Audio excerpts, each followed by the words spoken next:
여러분, 우리 교회는 하나님께 예배하는 교회입니다. 할렐루야. 하나님께 찬양하는 교회입니다. 하나님께 기도하는 교회입니다. 여러분의 기도의 방향과 여러분의 기도의 목적과 여러분의 예배의 방향과 목적이 하나님께로 분명히 세워져 있는 그런 예배가 되기를 주의 이름으로 축복합니다. 그래서 이 시간 찬양할 때도 내 흥에 겨워서 예배하고 찬양하는 게 아니라 하나님께 드리는 거예요. 하나님을 향하는 겁니다. 말씀을 들을 때도 내 귀에 좋은 말씀을 듣는 게 아니라 하나님의 말씀을 듣는 거예요. 하나님께 예배하고 하나님께 기도하고 하나님께 찬양하고 또 하나님의 말씀을 듣는 그런 이 시간 저와 여러분 되기를 주의 이름으로 축복합니다. 예수님께서 우리의 모든 죄를 담당하시고 그리고 사망을 이기시고 부활하신 후에 오늘 본문에 보면 제자들을 만나십니다. 오늘 말씀은 사도행전 1장 8절과 함께 예수님이 우리에게 명령하신 지상명령이다, 이렇게 말씀 지어지는 구절입니다. 지상명령은요, 지극히 높은 곳에 위치한 명령, 절대로 복종해야만 하는 명령, 이것을 지상명령이라고 합니다. 그래서 오늘 예수님의 이 말씀을 예수님을 믿는 성도라면 거부할 수 없고 절대 거부해서는 안 되는 예수님의 특별한 명령이라는 사실을 우리가 꼭 기억해야 될 줄로 믿습니다. 그래서 오늘 본문은 마태복음의 절정입니다. 또 마태복음의 아주 핵심 요약에 관련된 그런 내용입니다. 또한 예수님의 지상명령이 어떤 것을 의미하냐면 새로운 시작을 의미합니다.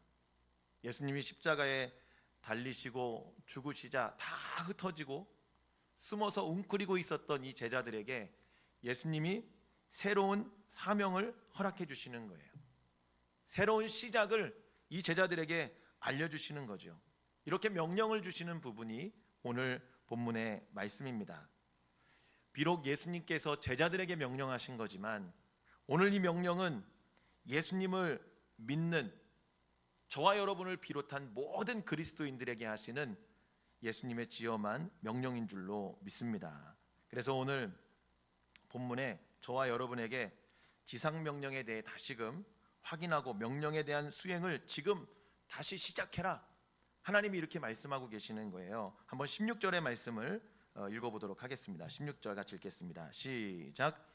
11 제자가 갈릴리에 가서 예수께서 지시하신 산에 이르러. 자, 여기 보면 예수님 말씀대로 갈릴리에서 제자들이 예수님을 만나 뵙습니다.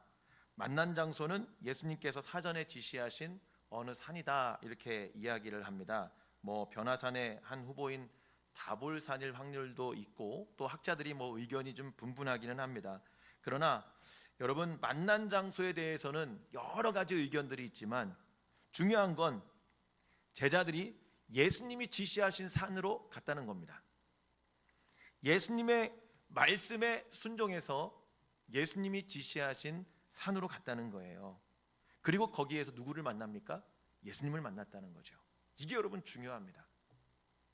순종하니까요, 주의 말씀에 순종하니까 예수님을 만나고 다시 시작할 수 있는 은혜를 허락하시는 줄로 믿습니다.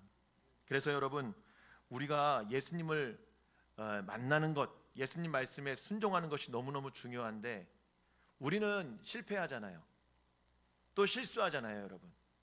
그리고 좌절하잖아요. 낙심하잖아요. 나는 왜 이렇게밖에 안 될까? 절망하잖아요. 그러한 순간에 우리가 어떻게 해야 되느냐? 말씀 앞에 서야 되는 거예요. 말씀에 순종해야 되는 거예요. 그럴 때 하나님께서 우리에게 다시 시작할 수 있는 은혜를 주시는 줄로 믿습니다. 여러분, 제자의 삶을 살아가려면 우리가 말씀에 순종하는 삶을 살아야 되는데요, 특별히 이 주일에 선포되는 말씀을 꼭 붙잡고 한 주를 살아갈 수 있는 저와 여러분이 되기를 바랍니다. 왜냐하면 주일 말씀을 통해 실패하고 넘어지고 좌절하고 낙심했던 우리가 다시 예수님 앞에 설 수 있게 되기 때문이죠. 주일 예배를 드리고 교회 문 밖을 탁 나가는 순간 말씀을 다 잊어버리고 예수님께 인사 꾹뻑하고 주님과 상관없는 삶을 살아가는 정말 많은 성도들이 있습니다. 여러분 어떻습니까? 내일 아침에 일어났을 때 오늘 설교 제목이 생각이 나십니까? 월요일, 화요일, 수요일 안에 주일날, 여러분 목요일은 기대도 안 해요. 예? 목요일, 금요일은 기대도 안 해. 월요일, 화요일, 수요일에 그 안에 여러분 설교된 내용이 기억이 나냐고요. 그리고 그 말씀대로 살려고 여러분들이 노력하냐고요. 말씀을 붙잡는 삶은 어떤 삶이냐? 내가 이 말씀대로 살아야지. 그래, 오늘 하나님이 지금 우리에게 하신 말씀이라면 내가 이 말씀을 붙잡고 한 주간 말씀 붙잡고 살아야지. 여러분, 이러한 결단이 한 주 내내 우리의 삶에 있을 때 때로는 낙심해요. 때로는 실패해요. 때로는 넘어져요. 막 가슴이 아프고 괴로워요. 그럴 때 하나님의 말씀 앞에 다시 서게 되고 주님이 우리에게 다시 시작할 수 있는 은혜를 주시는 줄로 믿습니다. 말씀 의지하고 말씀 붙잡고 말씀과 함께 살아가는 그런 신앙의 훈련이 돼야 된다는 거예요. 그러한 성도가 여러분 예수님의 제자인 줄로 믿습니다. 오늘 17절 말씀에 이러한 제자들에게 예수님이 이렇게 말씀하십니다. 한번 17절 말씀 읽어볼게요. 시작. 예수를 배웠고 경배하나 아직도 의심하는 사람들이 있더라. 자, 여기 보면 예수님 말씀에 순종해서 예수님께 나온 제자들이요, 예수님께 경배합니다. 이 경배, 프로스퀴네오라는 이 단어는요, 예배적인 행위를 의미합니다. 그러니까 예수님을 높이는 거예요. 대속의 십자가를 지고 사망을 이기시고 부활하신 그 예수님을 예배의 대상으로 높이는 건 어찌 보면 당연한 일이죠. 그러나 이 가운데 또 무엇라고 말씀하냐면 아직도 의심하는 사람들이 있더라, 이렇게 얘기합니다. 여러분, 여기에서 의심은 이게 참 문맥상 좀 어색하죠. 잘 안 맞는 겁니다. 왜냐하면 예수님께 와서 경배하고 예수님 만났는데 아직도 의심하는 사람들이 있더라. 이거는 여러분 예수님을 배척하거나 불신하는 종류의 그런 의심을 이야기하는 건 아닙니다. 마태복음 14장 31절에 보면 베드로의 이야기가 나옵니다. 무리를 걷는 베드로의 이야기가 나오는데 한번 읽어볼까요? 마태복음 14장 31절 말씀 한번 읽어보겠습니다. 시작.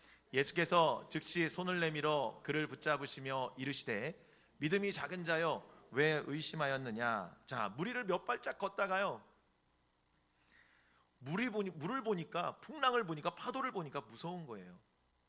그때 두려움이 임하고 예수님이 보이지 않으면서 베드로가 물에 빠지게 되죠. 그때 예수님이 베드로에게 뭐라고 말씀하시느냐. 베드로야, 왜 의심하였느냐 라고 말씀하십니다. 여기에서의 의심, 디스타조라는 이 단어는요, 배척하고 미워하고 불신하고 이런 단어가 아닙니다. 주저하다라는 그러한 의미의 동사입니다. 주저한 거예요. 파도를 보고 주저한 거예요. 무리를 담대하게 예수님 봤을 때는 걸어갔는데 파도를 보니까 무서워요. 두려워요. 그래서 주저하게 된 거예요. 갈 수 있을까? 혹시 빠지지는 않을까? 주저하게 됐다는 이야기죠. 예수님을 다시 만난 이 제자들이 정말 기쁘고요, 너무 좋은데 예수님을 따라가는 삶을 주저하는 거예요. 예수님을 만나서 예배하고 그 예수님을 찬양하고, 와, 예수님 십자가에 달리셨다가 부활하셨다, 사망 권세 이기셨다, 정말 위대하신 분이다, 이렇게 예배는 하는데 그 삶을 따라가기가 주저되는 거예요. 그런 의미의 단어입니다. 마치 우리 모습 같죠.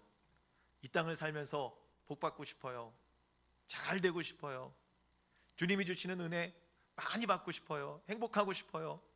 천국 가고 싶습니다. 그런데 예수님의 제자가 되는 일은 주저하는 그러한 우리의 모습 같지 않냐는 거죠. 제자들에게도 이러한 모습이 있었다는 겁니다. 예수님을 만나 너무 좋은데 주저하고 있는, 그것을 의심하다라고 예수님이 지금 말씀하고 계시는 거예요. 그렇게 주저하고 있는 제자들에게, 주저하고 있는 우리들에게 예수님이 이렇게 말씀하십니다. 한번 18절 말씀 읽어보도록 하겠습니다. 18절 같이 읽겠습니다. 시작. 예수께서 나와 말씀하여 이르시되, 아멘. 자, 보세요. 십자가 지신 예수님은 어찌 보면 무기력한 예수님이었습니다. 아무 능력도 나타나지 않아요. 아무 권능도 행하시지 않습니다. 막 천군 천사를 동원해서 그 현장을 뒤집어 엎지 않으신다는 거죠. 그럼 어떻게 하십니까? 묵묵하게 하나님의 어린 양으로서 세상의 죄를 다 짊어지고 순한 모습으로 십자가에 달려 그냥 죽으시는 거예요. 그러나 이제 죽으시고 부활하신 예수님은 그렇지 않습니다. 왜냐? 하나님께서 하늘과 땅의 모든 권세를 예수님께 주셨기 때문이죠. 그러니까 더 이상 무기력하지 않습니다. 더 이상 능력을 행하지 않을 이유가 없는 겁니다. 그래서 예수님의 직무, 대속제물로서의 그 의무는 다 마치셨기 때문에 이제부터는 하나님께서 하늘과 땅의 권세를 주시는 걸 마음껏 사용할 수 있다는 거죠. 여러분, 이 내용이 구약과 신약에 언급이 됩니다. 예수님이 이 말씀을 하시고 이런 일이 일어나기 이전에 이미 다니엘서에 이렇게 이야기를 하고 있습니다. 한번 다니엘 7장 13절과 14절 말씀을 한번 읽어볼까요? 시작. 내가 또 밤 환상 중에 보니 인자 같은 이가 하늘 구름을 타고 와서 옛적부터 항상 계신 이에게 나아가 그 앞으로 인도되매 그에게 권세와 영광과 나라를 주고 모든 백성과 나라들과 다른 언어를 말하는 모든 자들이 그를 섬기게 하였으니 그의 권세는 소멸되지 아니하는 영원한 권세요 그의 나라는 멸망하지 아니할 것이니라. 자, 여러분 보세요. 마태복음 4장 8절 9절에 40일을 금식하시고 공생애를 시작하려고 하는 예수님에게 마귀가 와서 시험합니다. 그 중에 한 가지의 내용이 뭐냐면 마태복음 4장 8절 9절에 나와 있습니다. 한번 읽어볼까요? 마태복음 4장 8절 9절 시작. 마귀가 또 그를 데리고 지극히 높은 산으로 가서 천하만국과 그의 영광을 보여 이르되 내가 만일 내게 엎드려 경배하면 이 모든 것을 내게 주리라. 자, 여러분 보세요. 예수님 공생의 초기 사단이 예수께 천하만국과 영광을 보여줍니다. 그리고 나서 나에게 경배하면 이 모든 것을 다 너에게 주리라. 사단이 예수님께 주려고 했던 것은요, 천하만국과 영광, 그리고 땅의 영광과 권세였습니다. 예수님이 이걸 거절하십니다. 말씀으로 물리치십니다. 다니엘서 말씀의 성취, 예수님에게 이러한 영원한 권세, 소멸하지 아니하는 그런 하나님의 능력이 임할 것이라는 이 예언의 말씀이 이 예수님에게 이루어져야 되는데 마귀가 이거 다 준다고 하면 오케이, 그러면 여러분 이루어지는 거잖아요. 그런데 예수님이 거절해요. 그러니까 먼 성취의 먼 말씀의 성취가 먼 이야기 같은 거예요. 그러나 여러분, 사단이 주려고 했던 땅의 권세뿐만 아니라 하늘의 권세까지 십자가를 지시고 사망 권세를 이기심으로 하나님이 이 예수님에게 다 허락해 주신 줄로 믿습니다. 그리고 이제 주저하고 있는 제자들에게, 주저하고 있는 우리들에게 예수님이 그렇게 말씀하시는 거예요. 하늘과 땅의 모든 권세를 내게 주셨으니. 이거 어떻게 하겠다는 겁니까? 예수님을 따라가고 예수님의 제자로서의 삶을 살아가는 이들에게 예수님이 이 권능을 사용하시겠다는 거예요. 주저하고 있는, 낙심되어 있는 우리에게 주님이 주시는 능력의 말씀이고 위로의 말씀인 줄로 믿습니다. 그래서 복음을 위해 달려가고 있는 곳은요, 지금도 놀라운 역사가 나타나는 거예요. 여러분, 우리에게 왜 이런 은혜의 역사가 나타나지 않는지 아십니까? 복음을 위해 살지 않기 때문이에요. 지금도 목숨을 걸고 복음을 위해 달려가고 있는 그러한 선교지에서는요, 하나님의 놀라운 역사가 나타납니다. 하나님의 권능의 역사가 나타납니다. 오늘 예수님이 이야기한 땅의 모든 권세, 하늘의 모든 권세가 그곳 가운데 여러분 나타나고 있다는 거죠. 여러분, 우리가 주의 말씀에 순종하고 예수의 제자의 삶을 살아감으로 이런 하나님이 우리에게 허락하시는 권세가 나타나는 그런 복된 삶이 되기를 주의 이름으로 축복합니다. 이러한 권세를 예수 믿는 우리에게도 허락해 주신다는 겁니다. 우리는 더 이상 죄의 종, 마귀의 종이 아니에요, 여러분. 예수님께서 이미 그 죄의 값을 다 치르셨습니다.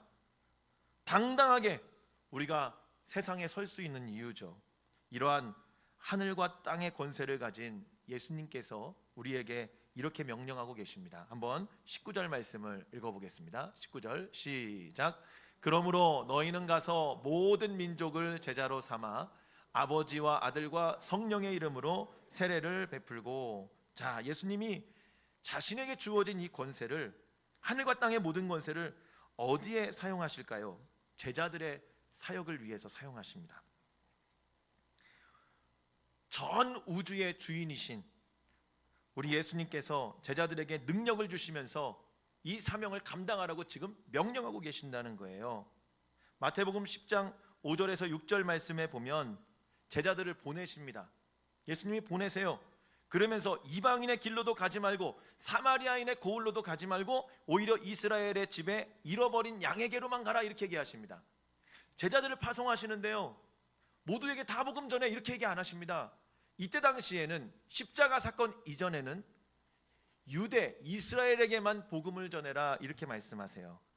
이 제자들에게 선교의 범위가 이스라엘만이다, 이렇게 말씀하셨거든요. 이렇게 제안하셨는데, 그러나 부활하신 예수님은 더 이상 이스라엘만의 구원자가 아닙니다.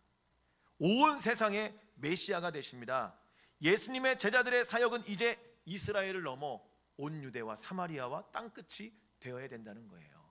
그 복음이 지금 저와 여러분에게 전해졌고 우리가 구원의 은혜를 받게 된 줄로 믿습니다.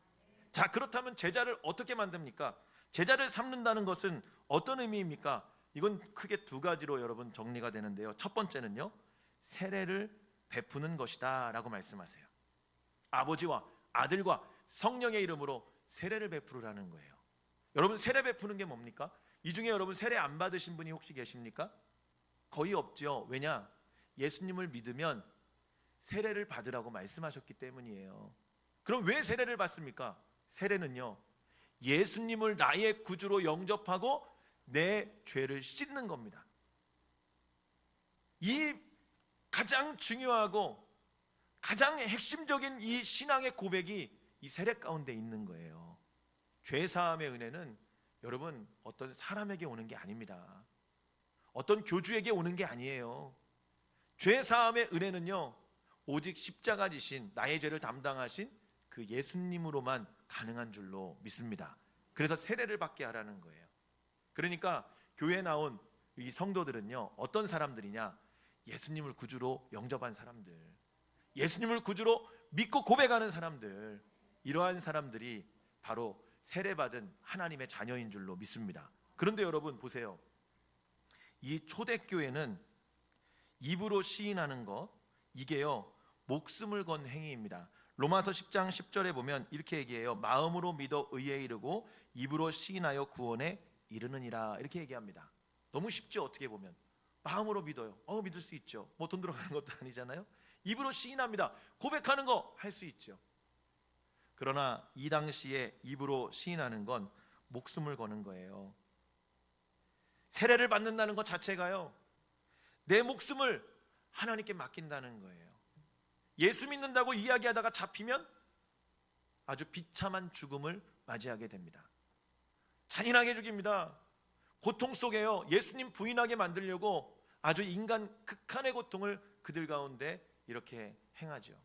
그러나 그 죽음의 상황을 믿음으로 이기는 거예요. 그 죽음의 고통을 믿음으로 극복하는 겁니다. 이게 여러분 세례받는 믿음이에요. 저와 여러분이 세례를 받았다고 하면 이런 목숨을 건 이러한 믿음으로 주님 앞에 서야 될 줄로 믿습니다. 이게 무슨 이야기냐면 예수님 믿는 것보다 더 중요한 것은 없다는 거예요. 이런 생각으로 우리가 신앙의 삶을 걸어가야 된다는 거죠. 그 다음에 두 번째 20절 말씀 읽어보도록 하겠습니다. 20절 읽겠습니다. 시작.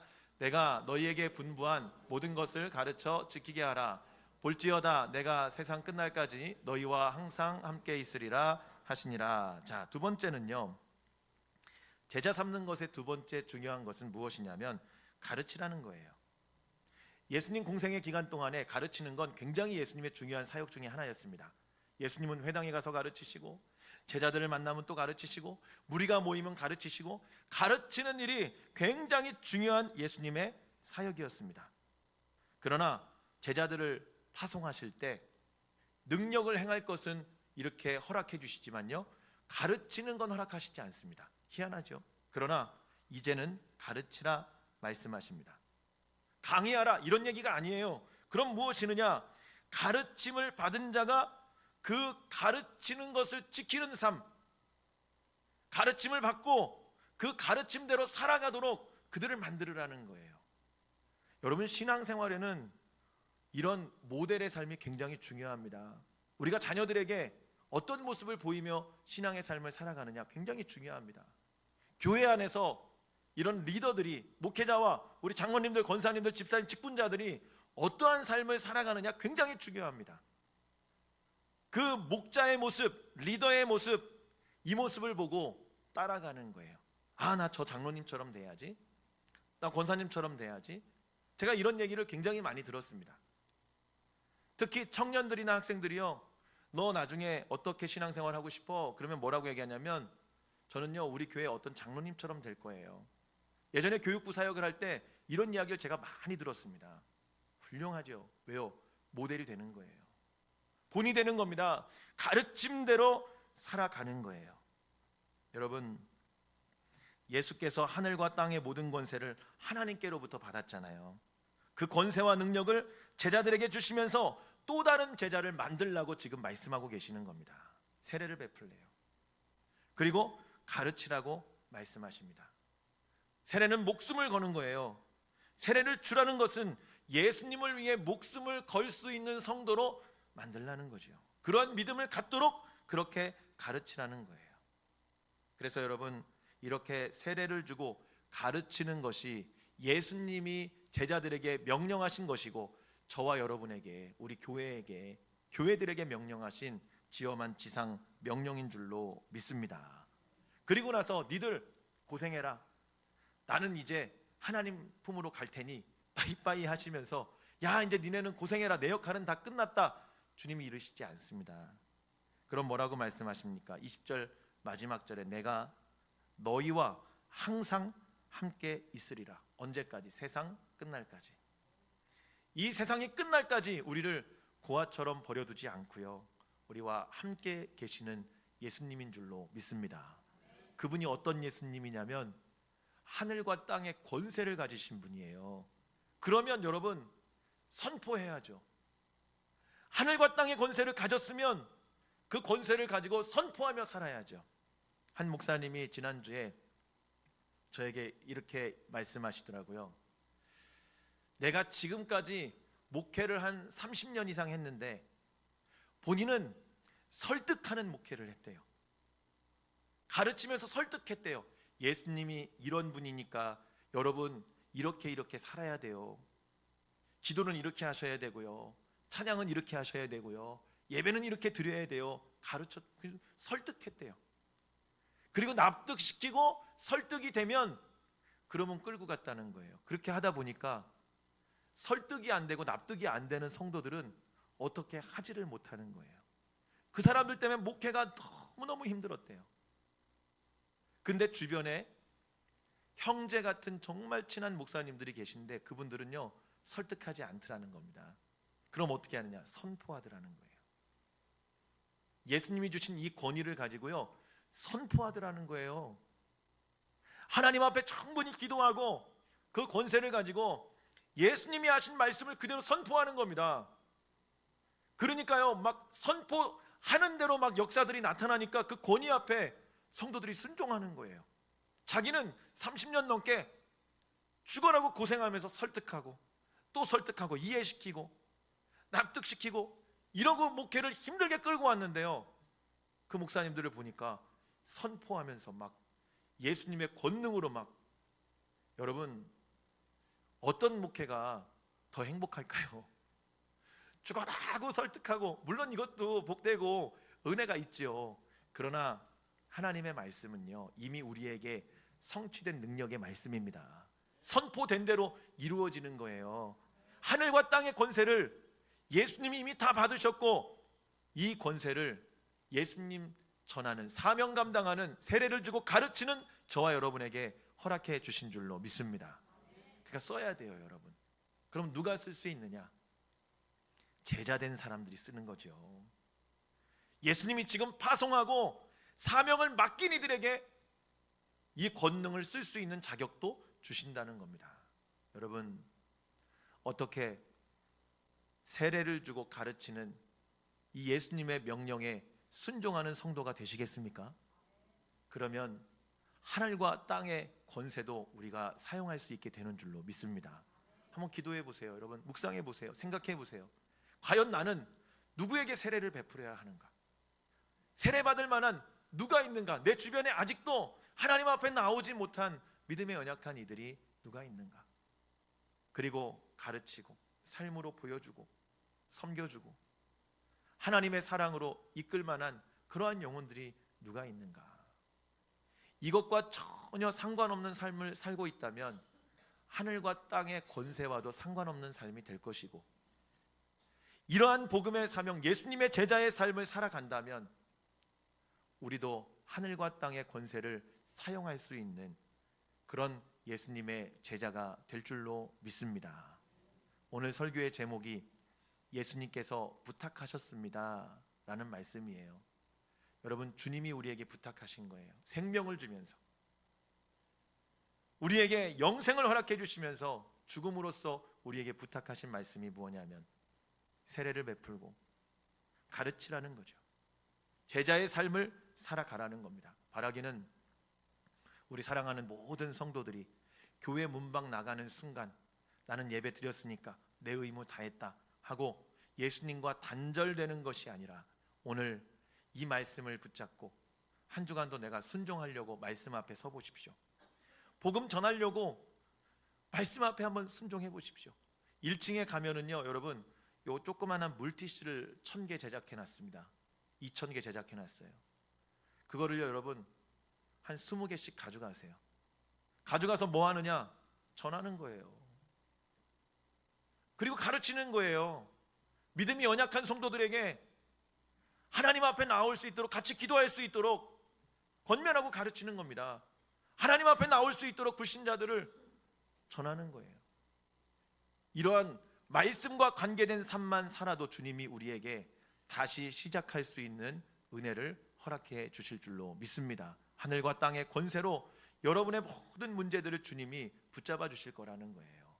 그러한 체험이 있고 그러한 간증이 있는 그러한 한 주간의 삶이 되기를 주의 이름으로 축복합니다. 기도하겠습니다. 오늘 하나님 앞에 우리가 말씀을 생각하며 기도하는 시간 되기를 원합니다. 주님, 십자가에 달려 죽으시면서 우리의 모든 죄를 대속하셨고 더 이상은 마귀의 종이 아니고 하나님 자녀 삼았습니다. 그리고 그 제자들에게 주님이 명령하시기를 낙심하고 주저하고 좌절하고 있는 그들에게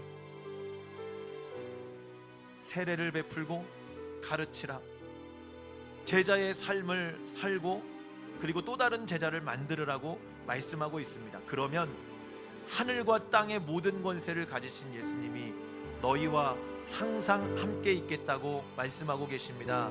여러분, 이번 한 주가 이렇게 주의 말씀에 순종하고 세례를 베풀고 가르치고 말씀 앞에 서서 하나님의 권능과 영광이 여러분의 삶에 임하는 복된 삶이 되기를 원합니다. 하나님, 그런 삶을 살겠습니다. 말씀과 상관 있는 그런 한 주가 되도록 하나님 그렇게 순종하며 나아가겠습니다. 우리 말씀 붙잡고 잠시 기도하도록 하겠습니다. 기도하겠습니다. 하나님 아버지, 감사합니다. 오늘도 우리가 하나님 앞에 나와 예배 드립니다. 주님, 이 예배가 구원을 위한 하나의 그냥 단순한 통로, 내 마음의 안정과 평안을 위한 그러한 예배가 아니라 오늘 하나님이 우리에게 말씀하시는 제자의 삶으로 들어가는 그러한 거룩한 분이 되기를 원합니다. 아버지 하나님, 주님이 우리에게 세례를 베풀고 가르치라, 내가 하늘과 땅의 모든 권세를 받았으니 이 권능과 권세를 가진 예수님이 너와 함께 하겠노라. 그 권능을 제자의 삶을 살아가는 너희에게 베풀겠노라. 주님이 오늘도 말씀하고 계십니다. 하나님, 교회 문 밖을 나가는 그 순간부터 주님과 단절된 삶이 아니라 이제 하나님 그 말씀을 붙잡고 가르치며 세례를 베풀고 하나님 말씀대로 순종하며 살아갈 수 있는 우리 복된 성도들 되게 하여 주시옵소서. 제가 기도하겠습니다. 하나님 아버지, 예수 그리스도를 통하여 우리를 하나님의 자녀 삼아주심에 감사합니다. 우리의 모든 죄를 대속하여 주시고 구원받은 주의 자녀 삼아주심에 주님 너무나 감사합니다. 오늘 그 예수님이 주저하고 있는 제자들에게, 우리들에게 찾아오사 내가 하늘과 땅의 모든 권세를 받았으니 이제 너희는 가서 모든 족속을 제자로 삼으라, 세례를 베풀고 가르치라 말씀하셨습니다.